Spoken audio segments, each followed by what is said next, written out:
Google has just announced Stadia, a gaming streaming service, and can technically turn any PC into a dumb terminal for high-fidelity gaming. That's pretty fascinating, provided, of course, you have a really good internet connection with no caps. Previously, everyone was speculating as to whether Google would enter the console war with its own hardware. Instead, they just ended it. They're streaming input and output. Hardware is a thing of the past. Everything exists on the cloud. You play everything over a Wi-Fi or a broadband connection, and the cloud and its servers take care of input, output, networking, GPU, and CPU processing. So let's say you're watching YouTube or a YouTube streamer. They can actually invite you into a game they're streaming and start playing it with you. No one has to download anything. It's all inputs and outputs. Google wants to be screen agnostic. They showcase someone playing Assassin's Creed Odyssey in a Chrome browser in high fidelity.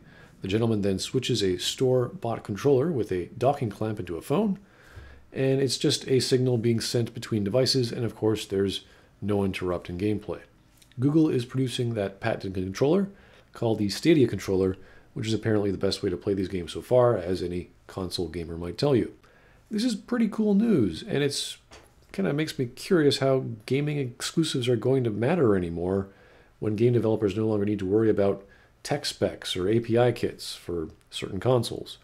Google will just support everything, as it's done pretty much so far anyway. Although I'm sure there are tech specs and other such things any software developer would be needing to be following anyway, I find it hilarious if the Google Cloud servers crash because of a massive memory leak that no one bothered to check or test for because they have a crazy license with Stadia that gives them unlimited memory. This might also change how people buy games, and having a subscription service to this Stadia might completely revamp how we buy and sell and trade and play games with everyone else. Of course, if this doesn't catch on, much like some people don't have a Netflix subscription, it's possible that Google will just abandon this service in a few years or so, although that doesn't seem too likely.